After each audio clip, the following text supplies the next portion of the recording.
Bagaimana cara menghadapi suami pemalas dan suka marah-marah?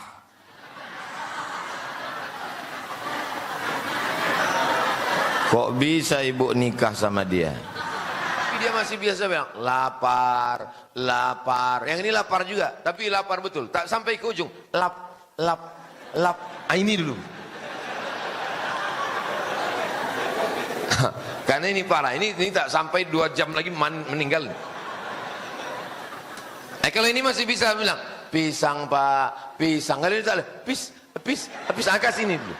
Atau karena suami sifatnya cuek, menjadi penjudi online, narkoba, sehingga istri malas memiliki, menambah, tak mau punya anak. Ini bertanya apa curhat? Sudah cukup membesarkan anak yang ada sehingga dengan KB sampai menopause. Bagaimana hukumnya Pak Ustadz?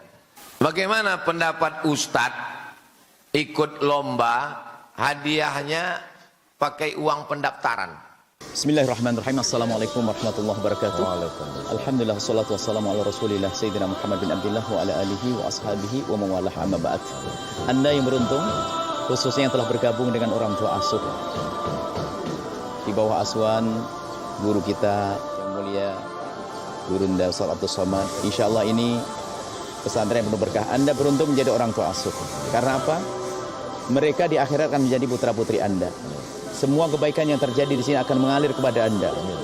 Khususnya Anda yang tidak punya anak, jangan sampai di akhirat tidak punya anak. Jadikan mereka anak-anak Anda. Hantarkan sampai sukses. Dan bagi yang punya anak, niatkan dengan merawat mereka, Allah akan menjaga anak-anak Anda. Ini peluang besar. Solat mereka, hafalan Al-Quran yang mereka hafal, semua akan mengalir kepada siapa yang ikut andil di dalam memperjuangkan mereka. Semoga Anda dipilih Allah. Jangan ragu, jangan mau ketinggalan. Sampaikan kepada yang lainnya. Sampaikan kepada yang lainnya untuk mendukung mereka. Mereka adalah wasiatnya Rasulullah. Dan Nabi merintahkan kita untuk bergabung dengan mereka. Beruntung siapapun yang peduli kepada mereka. Semoga Anda adalah orang yang beruntung. Sampaikan kepada yang lainnya. Salurkan rezeki Anda ke Bank Syariah Indonesia. Nomor rekening 666 666 666 atas nama Yayasan Tabung Wakaf Umat, dan mohon disertakan kode transfer 03 di akhir nominal. Konfirmasi bisa langsung ke nomor telepon 0852 6541 6060. Insyaallah ini pengikat antara kita dengan Rasulullah, sehingga kita di surga bersama baginda Nabi Muhammad SAW. Sampaikan kepada yang lainnya. Nuhibbukum fillah. Assalamualaikum warahmatullahi wabarakatuh.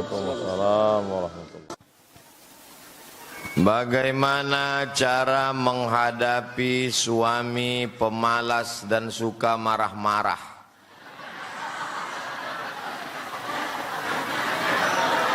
Kok bisa ibu nikah sama dia? Itu namanya percaya kepada takdir baik dan takdir buruk. Dia dapat istri solihah ibu, itu takdir baik. Ibu dapat dia, itu takdir. Tak ada saya bilang gitu. Wahai para suami-suami dan para calon suami, ar-rijalu qawwamuna 'alan nisa. Laki-laki itu pemimpin bagi perempuan. Maka kalian mesti semangat mencari rezeki. Rahimallahu mra'an, Allah merahmati seorang suami, ayqaza zaujahu, yang membangunkan istrinya. Suami lebih dulu bangun malam daripada istrinya. Dibangunkannya istrinya untuk sholat tahajud, untuk bersiap-siap. Bukan istri yang membangunkan suami. Bukan istri yang mengajak suami sholat. Suami yang menjadi pemimpin kepala rumah tangga. Ya ayyuhalladzina amanu, hai suami-suami, hai laki-laki, qu anfusakum, jaga dirimu, wa ahlikum, istrimu, nara, dari api neraka. Laki-laki dikasih harta warisan 2 kali bagian perempuan. Karena laki-laki menanggung nafkah, laki-laki menanggung mahar, laki-laki punya tanggung jawab yang besar.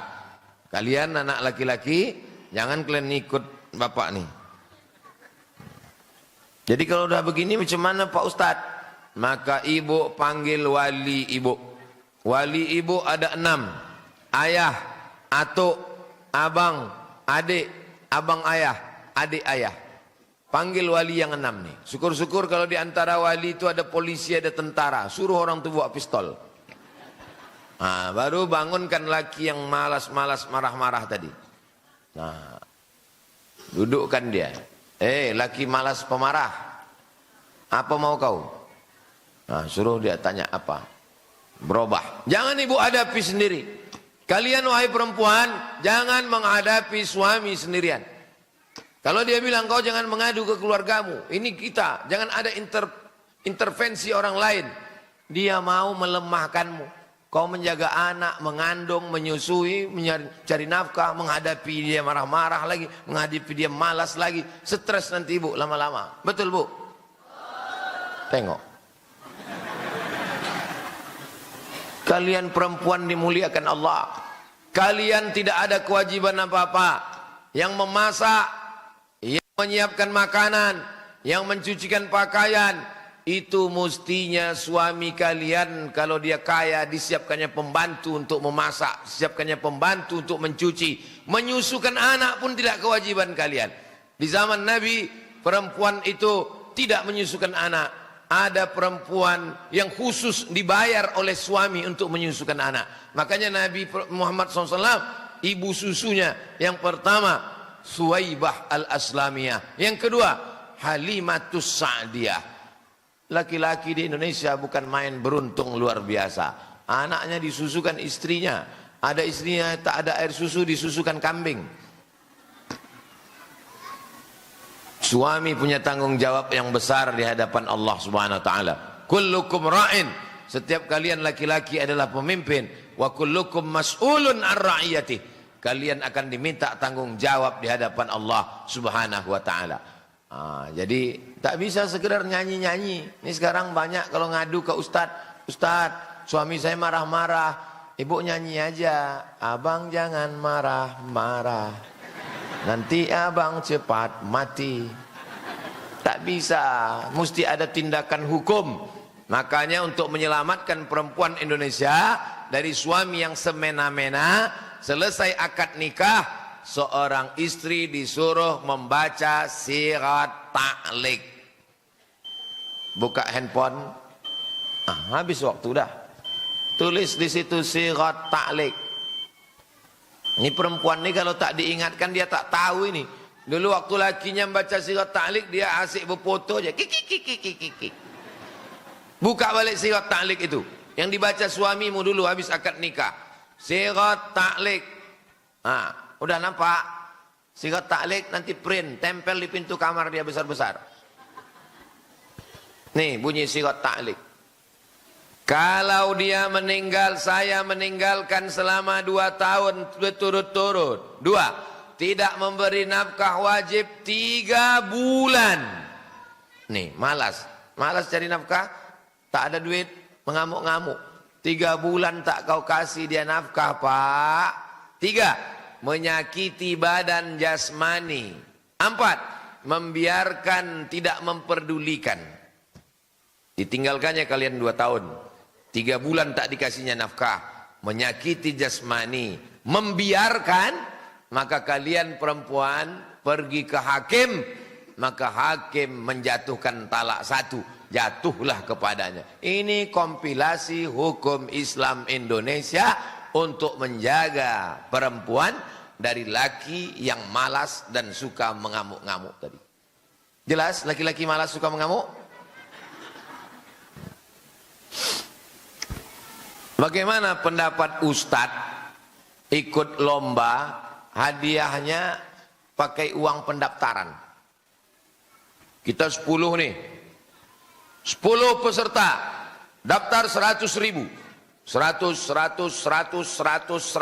Berapa terkumpul? Terkumpul 1 juta. Habis itu kami pun dikasih pancing. Memancing ikan dalam kolam. Ikannya kenyang semua. Udahlah kenyang 1 ekor pula tuh. Dari jam 8 pagi sampai jam 8 malam. Di kulum-kulumnya aja cacing tuh. Sampai akhirnya tersangkut juga. Yang dapat cuma 1 orang. Akhirnya diumumkan 8 malam. Pemenang juara pancing Bapak Abdul Somad. Menang saya. Berapa saya dapat untung? 900.000 karena saya bayar pendaftaran 100. Maka itu adalah judi. Duit judi.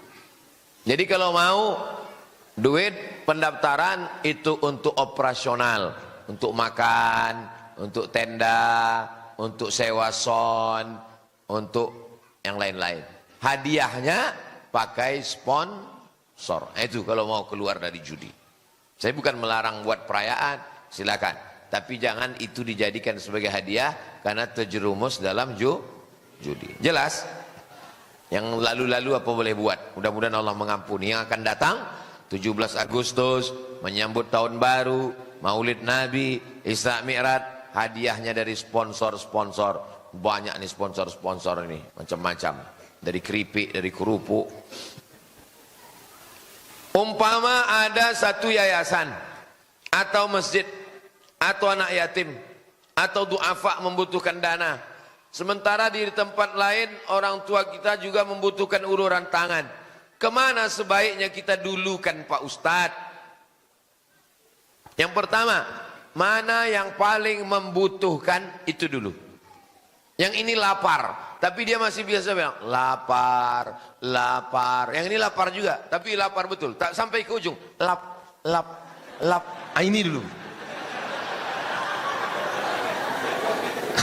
Karena ini parah, ini tak sampai 2 jam lagi meninggal. Kalau ini masih bisa bilang pisang Pak, pisang. Kalau ini tak pis angkat sini dulu. Mana yang paling membutuhkan? 2, wal jarizil qurba wal jaril junubi. Yang ini jar tetangga, kurba dan kerabat. Tetangga sekaligus kerabat. Yang ini tetangga saja, tidak kerabat. Yang ini dulu kan, tetangga dengan kerabat. As-sadaqatu 'alal fuqara shadaqah. Was-sadaqatu 'alal qurba shadaqatun wasilah. Sedekah untuk orang miskin nilainya cuma 1, sedekah. Tapi sedekah kepada kerabat yang miskin nilainya 2, sedekah dan silaturahim. Tapi biasanya orang kalau ada keluarga, ada orang lain, siapa duluan ditolongnya? Keluarga apa orang lain? Orang lain. Kenapa orang lebih mau membantu orang lain? Karena kalau membantu orang lain itu nama harum semerbak. Bapak itu baik. Tapi kalau keluarga dikasih 10.000 lah. Maka ini ada skala prioritas. Tinggal di Pekanbaru, kampung di jauh di mata. Ada kawan yang susah, ada fakir miskin, pakai skala prioritas. Duit berapa? 100.000. Yang ini 30.000, yang ini 50.000, yang ini 20.000. Semuanya dapat insya Allah. Rezeki dari Allah. Allah akan ganti. Wa ma tunfiqu min khairin ya'lamullah. Apapun yang kau kasih, Allah tahu. Wa ma tunfiqu min khairin yuwaffa ilaikum. Yang kau berikan untuk agama Allah, saudaramu, Allah akan ganti insya Allah. Apa doa Nabi? Apa doa malaikat untuk orang yang bersedekah? Allahumma ati munfiqan khalafa. Orang yang bersedekah kasihlah dia ganti ya Allah. Orang yang pelit Pak Ustadz didoakan malaikat juga. Apa kata malaikat? Allahumma ati mumsikan talafa. Orang yang pelit binasakanlah dia ya Allah. Hati-hati. Yang pelit-pelit nanti balik dari sini pertama selop hilang. Habis itu helm hilang. Habis itu lama-lama laki hilang. Assalamualaikum warahmatullahi wabarakatuh Pak Ustadz. Waalaikumsalam warahmatullahi wabarakatuh. Di mana letaknya ilmu? Ada yang membilang di sini. Ada yang bilang di sini. Ikhtilaf mereka. Katanya di sini. Dalil yang mengatakan di sini, afala ta'qilun? Afala yatadabbaruna al-Qur'an am ala qulubin aqfaluha? Kenapa mereka tidak memikirkan Quran? Apakah hatinya terkunci? Kalau begitu berpikir itu di sini. Kalau satu lagi enggak, berpikir itu di sini kata dia. Maka dua-duanya betul. Karena berawal darah itu dari sini, menyembur naik ke sini. Dari otak ini baru turun ke mata, dari otak turun ke telinga, dari otak turun ke tangan, dari otak turun ke kaki. Maka kalau bermasalah di otak, masalah yang lain. Apa namanya? Stroke ringan. Orang kalau sudah stroke, kena yang lain. Mudah-mudahan kita sehat walafiat. Dari jantung naik ke otak. Otak berpikir, otak memerintahkan mata. Kata otak, tengok itu, ada anak gadis lewat. Kalau otak itu jahat, kalau otak itu baik, jangan. Di mana letak ilmu? Dari sini naik ke sini. Kenapa kita kadang-kadang lupa dan kadang-kadang ingat? Faktor umur. Faktor umur. Saya dulu waktu baru pulang dari Mesir, saya kumpulkan pertanyaan jamaah itu. Waktu pulang dari Maroko kalau pengajian, kumpulkan. Habis tanya, baru saya jawab. 1, 2, 3. Sekarang, nama orang pun payah ingat. Kenapa? Faktor umur. Tak bisa dilawan. Yang kedua, maksiat. Syakautu ila waqi'in su'a hifzi. Aku melapor kepada guruku Imam Waqi', hafalanku rusak. Fa arsyadani ila tarkil ma'asi.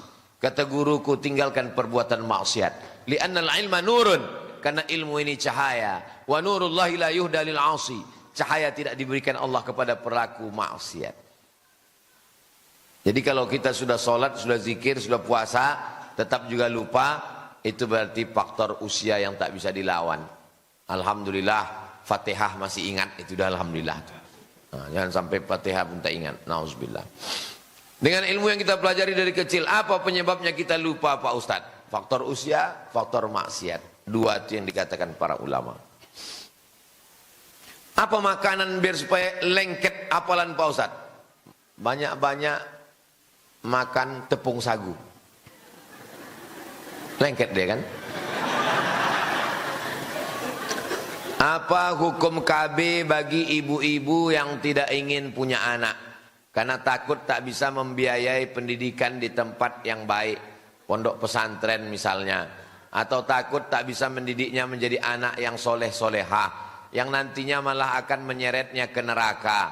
Atau karena suami sifatnya cuek, menjadi penjudi online, narkoba. Sehingga istri malas memiliki, menambah, tak mau punya anak.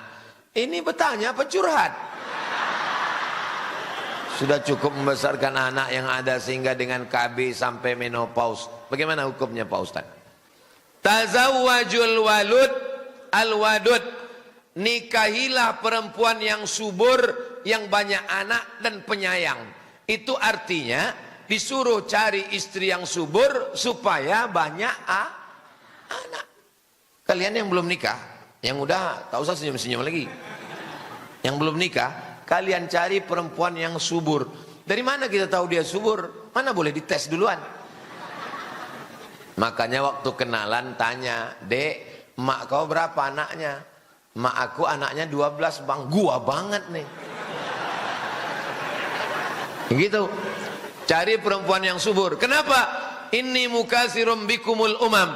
Aku, kata Nabi yang paling bangga pada hari kiamat karena umatku paling banyak. Saya doakan bapak-bapak punya anak 12 semua. Amin. Kenapa takut kalian? Dulu dikatakan orang Indonesia tak boleh banyak punya anak. Cukup 2 saja. Waktu zaman saya sekolah dulu, aliyah. Saya taman aliyah 96. Waktu itu sedang heboh-hebohnya BKKBN. Program cukup 2 anak. Ada duit limper, ingat duit limper, 5 perak. Gambarnya ibu, anak 2 sama bapak. Apa katanya? Tak boleh punya anak. Sekarang kita ketakutan sama orang Tiongkok mau datang. Kenapa? Karena mereka penduduknya, India sekarang penduduknya 1,4 miliar. Cina sekarang penduduknya lebih 1 miliar. Indonesia tak sampai 300 juta. Sementara tanah kita luas, bumi kita penuh, minyaknya banyak. Kita kekurangan warga negara sekarang. Kalian cepat nikah. Kalau bisa 1, 2, 3, 4. Siap? Kalian mesti punya anak banyak-banyak. Umat Islam mesti kuat sebab kita menghadapi tantangan yang luar biasa. Jelas? Adapun hukum KB terbagi 2. Yang pertama, tanzimun nasal, mengatur kelahiran. 3 tahun, 3 tahun, 3 tahun. Yang kedua, tahdidun nasal, membatasi kelahiran. KB 2 jenis. Yang tahdid, misalnya laki-laki vasektomi, dipotong kabel itu, akhirnya dia tak bisa lagi. Senapang angin itu meletus, cuman senapan itu hidup, cuman tak berpeluru dia lagi. Vasektomi hukumnya haram. Kenapa? Karena dia memutus keturunan. Tak boleh dalam Islam memutus keturunan. Kalau perempuan yang putus tak punya anak lagi, itu namanya steril. Kalau perempuan sudah di steril, dia tak punya anak lagi. Haram hukumnya steril. Kecuali 1, perempuan yang melahirkan anak melalui sesar. 1, 2, 3. Kata dokter tak boleh lagi ibu, karena ibu udah sesar. Kalau ibu melahirkan lagi, perut ibu terbuka tak tertutup-tutup lagi. Pilihannya 2, antara mati atau steril. Maka boleh steril dalam keadaan darurat tingkat tinggi. Atau dia kena penyakit diabetes akut, gulanya tinggi. Kata dokter, ibu tak boleh hamil, karena kalau ibu hamil gula ibu makin naik, pas melahirkan ibu bisa mati. Ditanya suaminya, Pak gimana ibu ini kalau mati? Ya nggak apa-apa, kata suaminya. Ibu tak boleh hamil, karena kalau ibu hamil nanti mati. Mimdate mata ya bawati. Tak boleh. Vasektomi laki-laki haram tanpa sebab. Perempuan kalau dia steril tak boleh tanpa sebab. Yang boleh itu adalah tanzimun nasal, pengaturan. 3 tahun, 3 tahun, 3 tahun. Tapi alat-alatnya itu ada yang memudaratkan. Ibu makan pil, ibu disuntik, akhirnya mohon maaf, siklus menstruasi tak teratur. Darahnya tertahan di dalam. Darah kotor itu mesti dibuang tiap bulan. Karena disuntik, karena dimakan, tertahan dia di dalam. Berubah menjadi kanker, menggumpal di dalam. Kanker macam-macam. Akhirnya ibu mati. Gara-gara bapak yang tidak bertanggung jawab. Mau enaknya saja. Memang laki setan. Jelas? Kertas yang terakhir. Perkenalkan Pak Ustadz, nama saya sensor, tak boleh sebut. Kaitannya dengan perkataan Imam Malik, beliau pernah bertanya kepada seorang pemuda Quraisy, ta'allam al-adab qabla an tata'allam al-ilm. Beliau belajar adab 16 tahun, belajar ilmu 4 tahun. Pertanyaan saya, kenapa belajar adab jauh lebih lama dibandingkan belajar ilmu? Adakah kitab khusus membahas kaitannya dengan adab? Misal kita belajar wudhu, kemudian ada kitab membahas tentang adab. Dan wudhu kita belajar fikih solat, kemudian ada membahas adab. Kitab adab yang paling hebat di dunia adalah kitab Ihya Ulumuddin, 4 jilid, Imam Abu Hamid Al-Ghazali, meninggal tahun 505 Hijrah. Tak ada kitab adab yang lebih hebat lagi daripada itu. Makanya ada 3. Akidah kita Imam Abul Hasan Al-Ash'ari, fikih kita Imam Muhammad bin Idris Asy-Syafi'i, tasawuf kita Imam Abu Hamid Al-Ghazali. Kalau belum bisa bahasa Arab, cari terjemahnya. Kenapa adab lebih tinggi? Karena semua tujuan ibadah adalah adab. Salat, inna salata tanha 'anil fahsya, adab. Kalau salatmu benar, betul, kau selamat dari fahsya dan mungkar. Mungkar, judi, khamar. Fahsya, perbuatan yang terkait dengan seksual. Puasa tujuannya adalah adab. Ya ayyuhalladzina amanu kutiba alaikumusiyam kama kutiba alal ladzina min qablikum la'allakum takut kepada Allah, adab. Haji, faman farada fihinnal hajja fala rafasa wala fusuqa wala jidal. Jangan rafas, jangan jahat seksual. Wala fusuk, jangan jahat secara non seksual. Wala jidal, jangan jahat lidah kasar, cakap, sumpah serapah, caci maki. Semuanya adab. Iman, Islam, puncaknya adalah ihsan.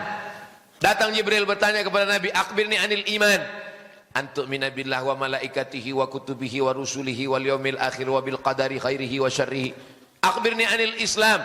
Anta syahada an la ilaha illallah wa anna muhammadar rasulullah wa tuqima salah wa tu'tiya zakah wa tusamura wa tasuma ramadan wa tahujjal baita in istata'ta ilaihi sabila. Tapi ada puncaknya lagi, ihsan. Apa itu ihsan? Adab. Anta abudallaha ka'annaka tarah.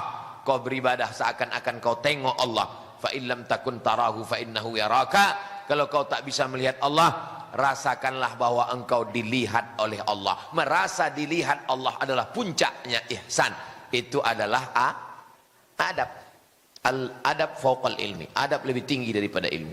Saya lebih suka orang yang ilmunya biasa-biasa saja, beradab, daripada orang banyak hafal ayat, banyak hafal hadis tapi kurang ajar. Kalau cerita masalah ilmu, yang paling tinggi ilmunya adalah iblis. Iblis lebih tinggi daripada malaikat. Wa iz qulna lil malaikati isjudu li Adam fasajadu illa iblis. Iblis itu selevel dengan malaikat. Malaikat pun berguru kepada dia, saking tingginya. Tapi ketika disuruh bersujud pada Adam, melawan Allah, kena di pasal adab. Iblis tidak pernah syirik. Mana ada pernah cerita iblis syirik? Siapa yang mau menggoda iblis? Iblis digoda setan, mana mempan? Anak buah dia semua. Iblis itu kena pasalnya di adab, melawan perintah Allah, tak mau bersujud kepada Adam. Ditanya Allah, ma mana'aka alla tasjuda li Adam iz amartuk? Kenapa kau tak mau sujud kepada Adam? Apa kata iblis? Khalaqtani min nar, aku kau ciptakan dari api. Wa khalaqtahu min tin, dia dari tanah. Ana khairum minhu, I am better than him. Aku lebih mulia daripada dia. Kenanya di adab. Jadi kalau ada orang ilmunya banyak, lalu dia katakan aku lebih mulia dari dia, berarti dia titisan iblis. Mudah-mudahan kita semuanya berilmu dan beradab insyaallah. Anak-anak kita semuanya baik akidahnya, baik ibadahnya, baik akhlaknya insyaallah. Suami-suami yang tadi yang malas-malas, yang marah-marah, insyaallah berubah menjadi suami yang soleh-soleh semua. Suami yang sholatnya di masjid, suami yang soleh. Suami yang sholatnya di rumah, suami solehah. Ala hazihin niyah, untuk niat yang baik-baik. Al-Fatihah. A'udzubillahi minasyaitonir rajim. Bismillahirrahmanirrahim. Alhamdulillahirabbil alamin. Arrahmanirrahim. Maliki yaumiddin. Iyyaka na'budu wa iyyaka nasta'in.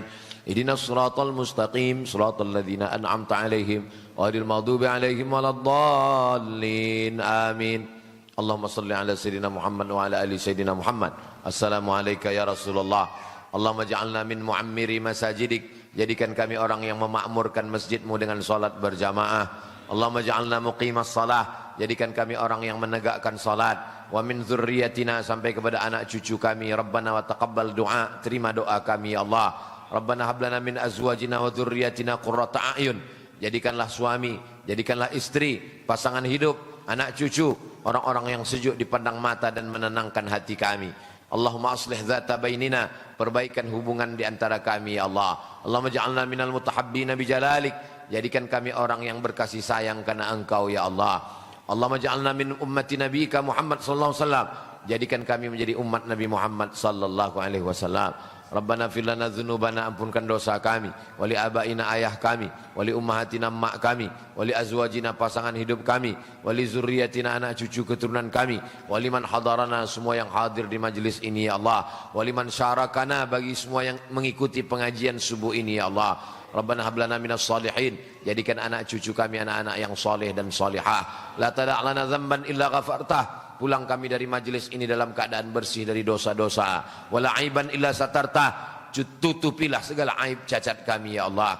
Wala maridan illa syafaitah, saudara kami yang sakit angkat penyakitnya, sehatkan ya Allah. Wala mayitan illa rahimtah, yang sudah meninggal dunia lapangkan kuburnya, bil khusus yang mewakafkan masjid ini ya Allah. Allahumma khtim lana bi husnil khatimah wa la takhtim alaina bi su'il khatimah. Rabbana atina fid dunya hasanah wa fil akhirati hasanah wa qina adzabannar. Wa sallallahu ala sayyidina Muhammad wa ala alihi wa sahbihi wasallam walhamdulillahi rabbil alamin.